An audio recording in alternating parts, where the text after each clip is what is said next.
నమస్కారం ఎస్ఎన్ వార్తలకు స్వాగతం. ముందుగా ముఖ్యాంశాలు.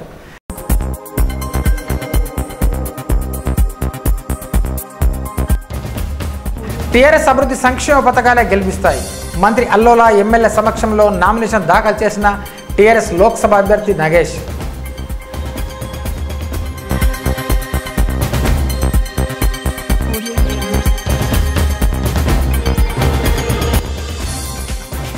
పోలీసులు ప్రజలకు జవాబుదారీగా ఉండాలి. ప్రజా ఫిర్యాదుల విభాగంలో ఎస్పీ శశిధర్ రాజు.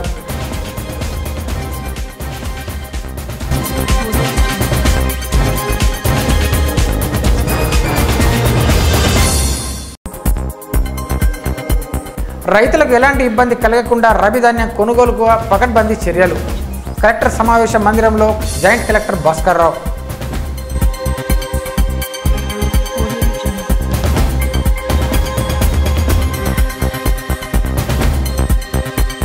రానున్న ఎన్నికల్లో ఆదిలాబాద్ టీఆర్ఎస్ ఎంపీ అభ్యర్థి నగేష్ గెలుపు ఖాయమని, మెజార్టీ కోసమే పోటీ జరుగుతుందని రాష్ట్ర అటవీ, పర్యావరణ, న్యాయ, దేవాదాయ శాఖ మంత్రి అల్లోలేంద్ర కరణ్ ధీమా వ్యక్తం చేశారు. ఆదిలాబాద్ టీఆర్ఎస్ ఎంపీ అభ్యర్థిగా జి నగేష్ ఆదిలాబాద్ జిల్లా కలెక్టరేట్లో నామినేషన్ దాఖలు చేశారు. అటవీ, పర్యావరణ, న్యాయ, దేవాదాయ శాఖ మంత్రి సమక్షంలో రిటర్నింగ్ అధికారికి నామినేషన్ పత్రాలను సమర్పించారు.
ఈ సందర్భంగా మంత్రి ఇంద్రకరణ్ రెడ్డి మాట్లాడుతూ 4 లక్షల మెజార్టీతో టీఆర్ఎస్ ఎంపీ అభ్యర్థి నగేష్ ను గెలిపించుకుంటామని తెలిపారు. టీఆర్ఎస్ ప్రభుత్వం చేపట్టిన అభివృద్ధి సంక్షేమ పథకాలే మమ్మల్ని గెలిపిస్తాయని స్పష్టం చేశారు.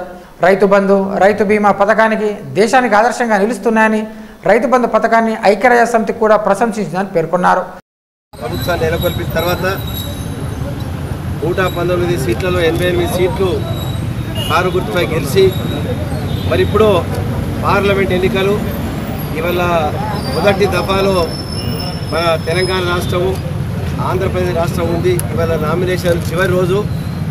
తెలంగాణ రాష్ట్ర సమితి అభ్యర్థిగా గౌరవ ముఖ్యమంత్రి గారు మొన్ననే మరి గతంలో ఉన్నటువంటి పార్లమెంట్ సభ్యులు కోడం నగేష్ గారు రెండోసారి అభ్యర్థిత్వాన్ని ప్రకటించిన తర్వాత మరి మేము గౌరవ శాసనసభ్యులు అందరం కూడా మరి మేము మొదటి నామినేషన్ పత్రము ఇప్పుడు అక్కడ కలెక్టర్ ముందు, ఆర్ఓ ముందు మరి సమర్పించి రావడం జరిగింది.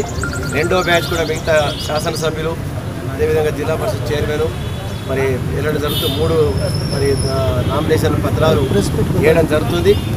మరి ఈరోజు నిజంగా కూడా టీఆర్ఎస్ పార్టీ మరి మనము గత 15 రోజులు చూస్తున్నటువంటి వాతావరణం చూస్తుంటే టీఆర్ఎస్ పార్టీ గెలుపు ఖాయమని చెప్పి మరి అన్ని 16 సీట్లలో గెలుపు నిర్ణయం జరిగిపోయిందని చెప్పి మనం చూస్తున్నాం.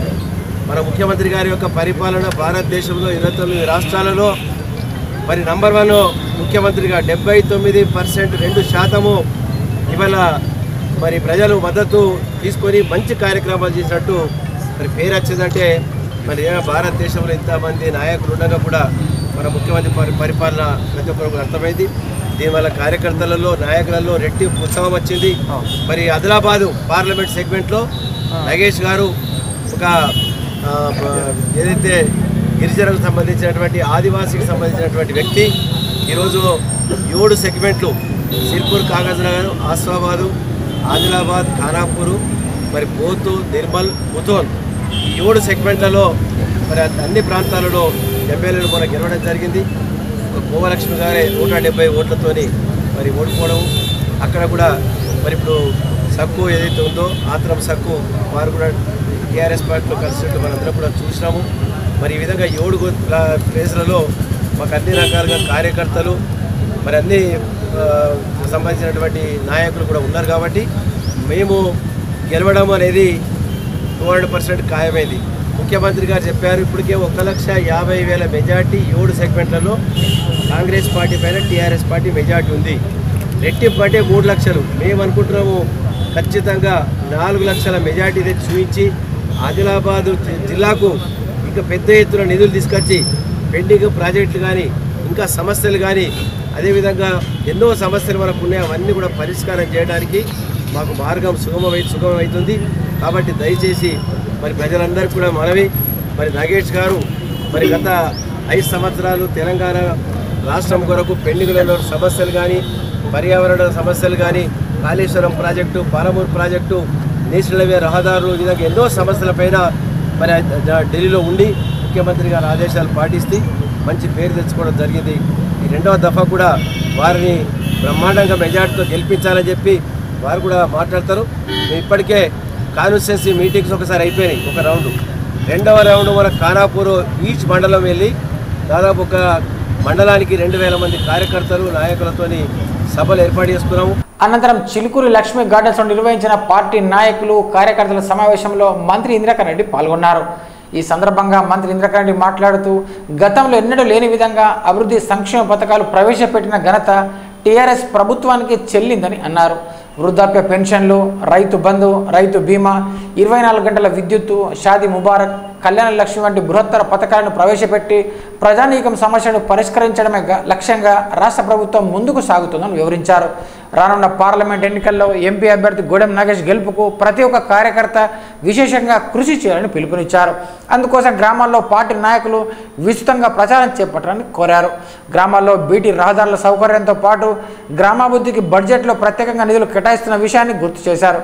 వచ్చే 5 సంవత్సరాల్లో తెలంగాణలో మరిన్ని అభివృద్ధి కార్యక్రమాలు జరగనున్నాయని పేర్కొన్నారు. ఈ సమావేశంలో జడ్పీ చైర్పర్సన్ శోభారాణి, ఎంపీ అభ్యర్థి నగేష్, మాజీ మంత్రి ఎమ్మెల్యే జోగు రామన్న, ఎమ్మెల్యేలు రాతోడు బాపురావు, రేఖా శ్యామ్నాయక్, విఠల్ రెడ్డి, కోనేరు కోనప్ప, పార్టీ జిల్లా అధ్యక్షుడు లోక భూమారెడ్డి, డీసీసీబీ చైర్మన్ దామోదర్ రెడ్డి, మాజీ MLA Kova Lakshmi, ICDS organiser Kasthala ప్రేమల, టీఆర్ఎస్ నాయకులు సత్యనారాయణ గౌడ్, అడ్డి భోజారెడ్డి, ఆర్ఏ రాజన్న, యూనుస్ అక్బానీ, గోవర్ధన్ రెడ్డితో పాటు ఆదిలాబాద్ పార్లమెంట్ నియోజకవర్గ పరిధిలోని నాయకులు, కార్యకర్తలు పాల్గొన్నారు. పోలీసులు ప్రజలకు జవాబుదారీగా ఉండాలని నిర్మల్ జిల్లా ఎస్పీ శశిధరరాజ్ సూచించారు. సోమవారం ఎస్పీ కార్యాలయంలో నిర్వహించిన ప్రజా ఫిర్యాదుల విభాగంలో పాల్గొని జిల్లాలోని ఆయా మండలాల నుంచి వచ్చిన అర్జీదారులతో ఫిర్యాదులను స్వీకరించారు.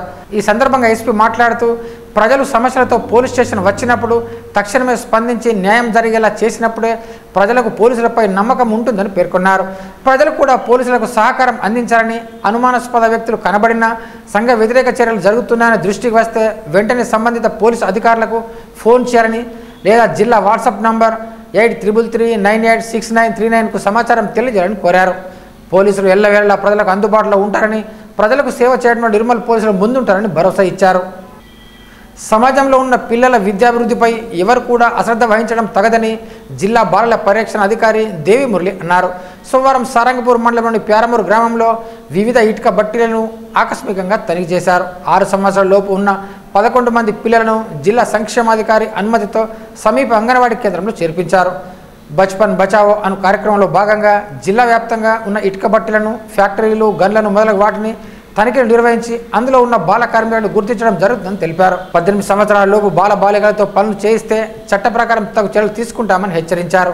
ఈ కార్యక్రమంలో నారాయణ రెడ్డి, పోలీసు సిబ్బంది పాల్గొన్నారు.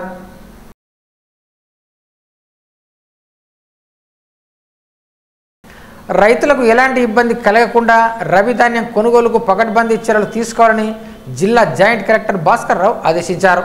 సోమవారం కలెక్టరేట్ మందిరంలో పౌర సరఫరాల శాఖ, వ్యవసాయ, మార్కెటింగ్, సహకార, డిఆర్డీఏ, ఐటీడీఏ శాఖల అధికారులతో రబీ సీజన్ ధాన్య కొనుగోలు కేంద్రాల ఏర్పాటుపై నిర్వహించిన సమావేశంలో ఆయన పాల్గొన్నారు. ఈ సందర్భంగా ఆయన మాట్లాడుతూ జిల్లాలో రబీలో 1,10,000 మెట్రిక్ టన్నుల వరి ధాన్యం కొనుగోలు కోసం 117 ధాన్యం కొనుగోలు కేంద్రాలను ఏర్పాటు చేయడం జరిగిందన్నారు. కొనుగోలు కేంద్రాల్లో రైతులకు ఎలాంటి ఇబ్బందులు కలగకుండా మెరుగైన సౌకర్యాలు కల్పించాలని సూచించారు. కేంద్రాల్లో తాగునీటితో పాటు టెంట్లు, కరెంటు ఉండేలా చూడాలన్నారు. మళ్ళీ అక్కడికి వచ్చిన తర్వాత మీరు ఎప్పుడు చెప్పారంటే మాత్రం లో లయింగ్ ఏరియాస్లో సెంటర్ పెట్టకూడదు. మీరు ఖచ్చితంగా ఇబ్బంది జరుగుతుందనే సెంటర్ ఓపెన్ చేయండి. ఎందుకంటే వర్షాలు ఏ సీజన్ ఆ సీజన్ పడట్లే. మే 1st వీక్ నుంచి last year May 2nd week నుంచి స్టార్ట్ అయిన వర్షాలు. ఒక వర్షం చాలు మన ఇబ్బంది పెట్టడానికి. లోయింగ్ ఏరియాస్ లో ఈ అరకు ప్రాంతాల్లో, చెరువు కింద ఈ నల్లరేగడి మట్టి ఉన్న ప్రాంతాల్లో మాత్రం ఎట్టి పరిస్థితుల్లో సెంటర్ పెట్టదు. అది ఖచ్చితంగా చూడండి. రెండోది ఒక టెంట్ వేసుకోండి. రైతులకి first come first serve base లో చేయండి. ఎవరు ముందు వస్తే వాళ్ళే, అంటే మన పర్సంటేజ్ ప్రకారం ఎక్కడైనా అదనపు సెంటర్లు కావాలంటే ముందే తెలపాలని సూచించారు. ధాన్యం కొనుగోలు చేసిన వెంటనే ట్యాబ్లలో నమోదు చేయాలని ఆదేశించారు. ఎండలు ఎక్కువగా ఉన్నందున ధాన్యం ఉదయం 6 గంటలకు, సాయంత్రం 4 గంటలకు కొనుగోలు చేయాలని సూచించారు. ఈ కార్యక్రమంలో జిల్లా గ్రామీణాభివృద్ధి అధికారి వెంకటేశ్వర్లు, జిల్లా పౌర సరఫరాల శాఖ అధికారి కిరణ్ కుమార్, వ్యవసాయ శాఖ అధికారి కోటేశ్వరరావు తదితరులు పాల్గొన్నారు. తెలంగాణ దివ్యాంగుల పునరావాస అభివృద్ధి సంస్థ ఆధ్వర్యంలో తెలంగాణ భాష సాంస్కృతిక సౌజన్యంతో హైదరాబాద్లోని రవీంద్ర భారతిలో ఉత్తమ సేవలు అందించిన దివ్యాంగులకు అవార్డులను అందజేశారు. మహిళా విభాగం అధ్యక్షురాలు గుగ్లావత్ పంచపూల సుజాతలకు ఈ అవార్డులను అందజేశారు. ఈ కార్యక్రమంలో మామిడి హరికృష్ణ, బాపు, కృష్ణవేణి, శ్రీనివాస్, జీవీఆర్ తదితరులు పాల్గొన్నారు. ఇదిలా ఉండగా అవార్డులు పొందిన వారిని జిల్లా దివ్యాంగుల సంక్షేమ సంఘం అధ్యక్షులు సట్టిసాయన అభినందనలు తెలియజేశారు.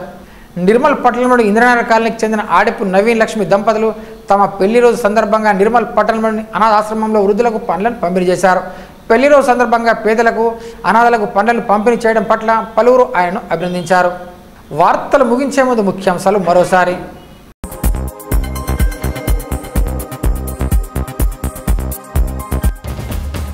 టీఆర్ఎస్ అభివృద్ధి సంక్షేమ పథకాలే గెలిపిస్తాయి.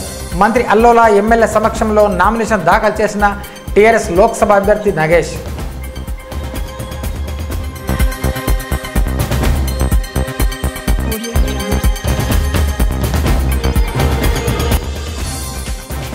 పోలీసులు ప్రజలకు జవాబుదారీగా ఉండాలి. ప్రజా ఫిర్యాదుల విభాగంలో ఎస్పీ శశిధర్ రాజు.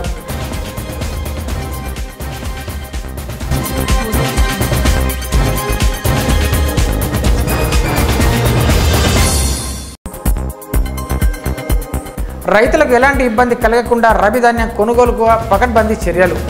కలెక్టర్ సమావేశ మందిరంలో జాయింట్ కలెక్టర్ భాస్కర్ రావు.